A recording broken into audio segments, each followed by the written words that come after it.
Amen. Well, it's kind of appropriate to begin a talk tonight after Misha Berach, because I was thinking about how this is the very last Shabbat, the last Shabbat that we will have this way.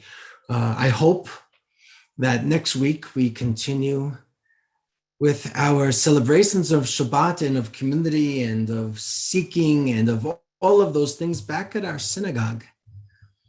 And I'm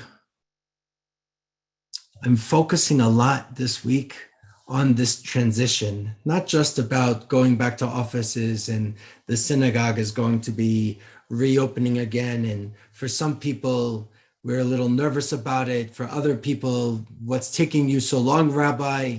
And everybody in between.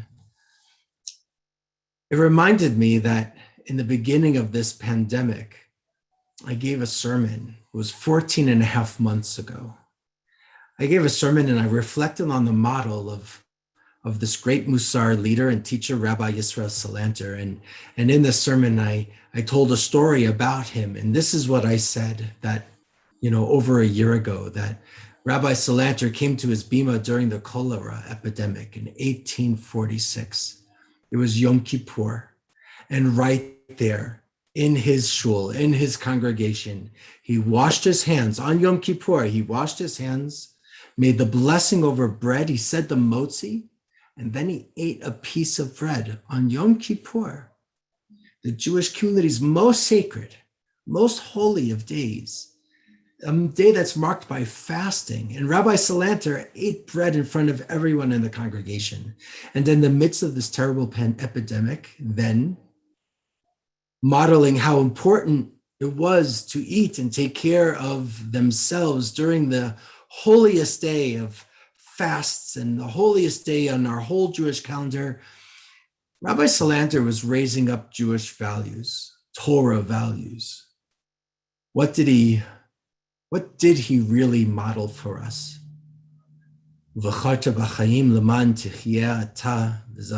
Choose life.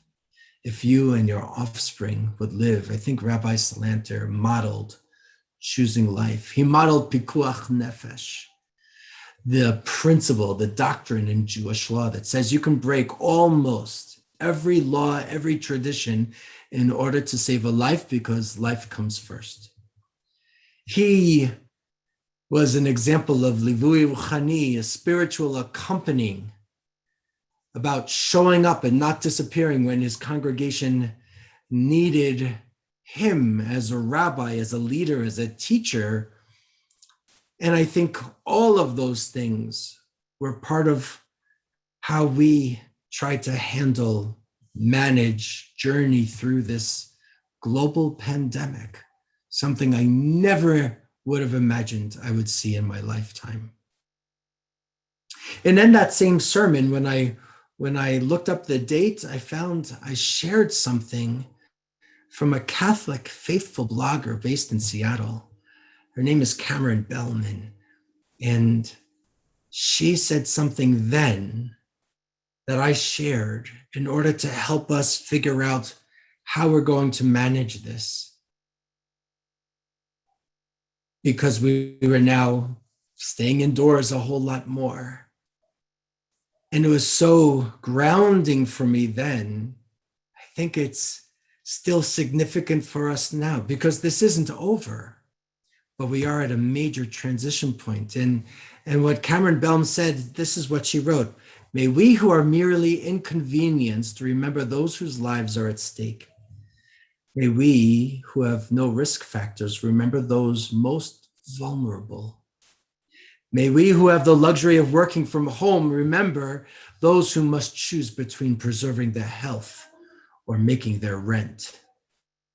May we who have the flexibility to care for our children when their schools close remember those who have no options.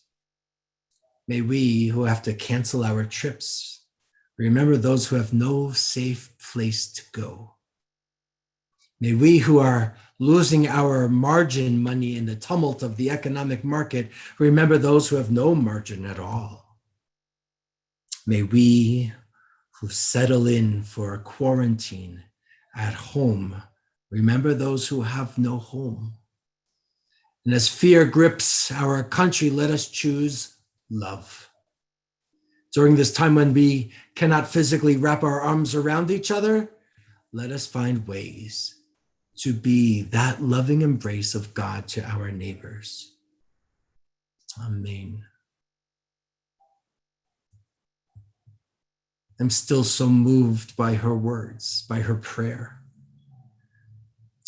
It's these two teachings that I shared when we started to realize how long we would be separated from one another physically, isolated from one another. It helped me to discern what is important for myself and for our community and even for our country. For myself, there was something about practicing what you preach kind of a moment. Working from home helped me to realize that my previous 12-hour workdays weren't really healthy. I knew it intellectually. But this stopping for a lot of us said, we need to reconsider what is most important. And yes, working for you folks is certainly very important, but we all need to find a balance. When we're forced to slow down, many of us learned how to do it better.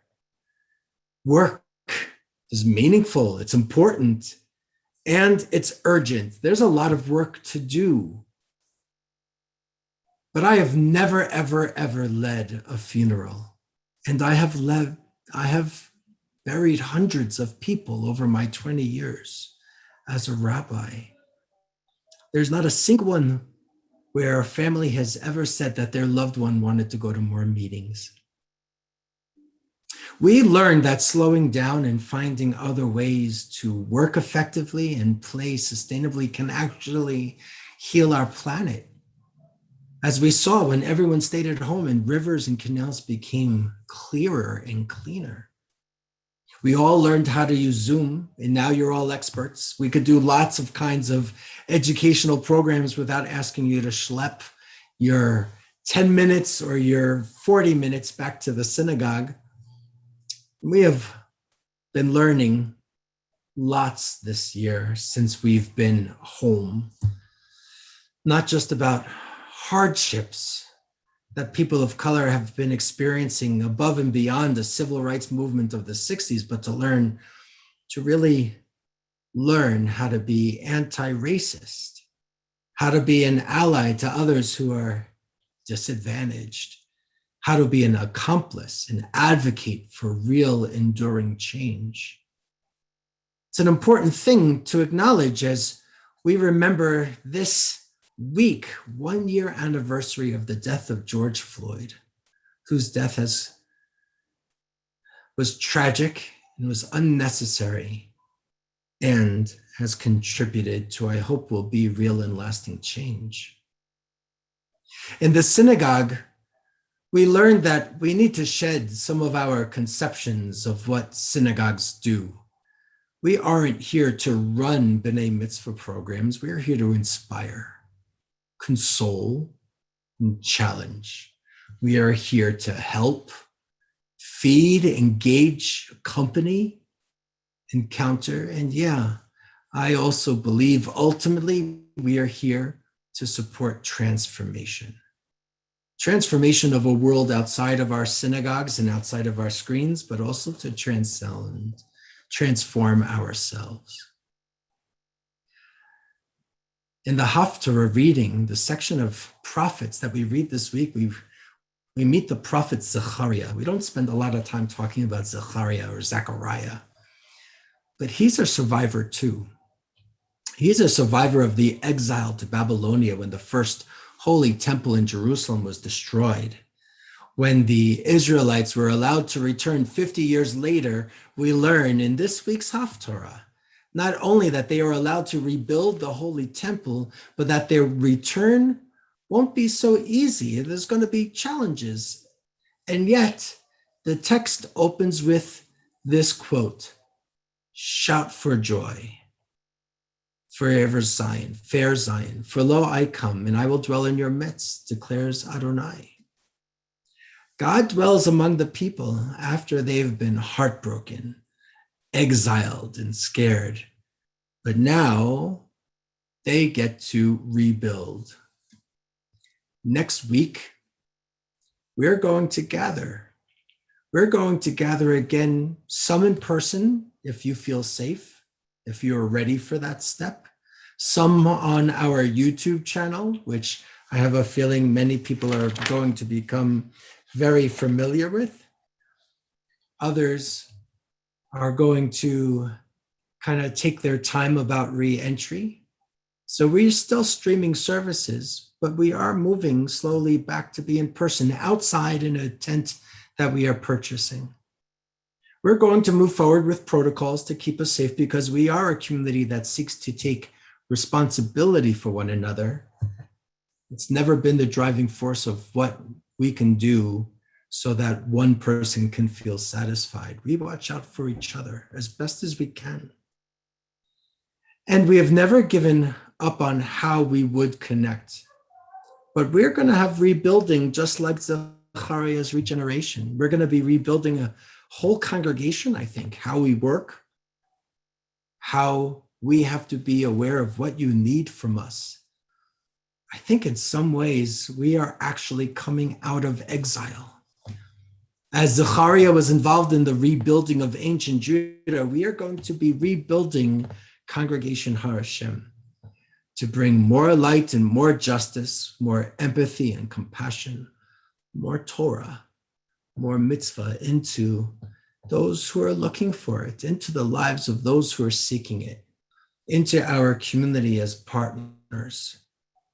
In a couple of weeks, as we start to move this forward, I think it'll be important for us to make a little ritual again, not just about return, not just about that we've made it through okay, not just about the idea of who we need to remember, but I think it's going to be important about how we, in the midst of still hardship, anti-Semitism, racism, misogyny, all of these other kinds of hates, how we get to learn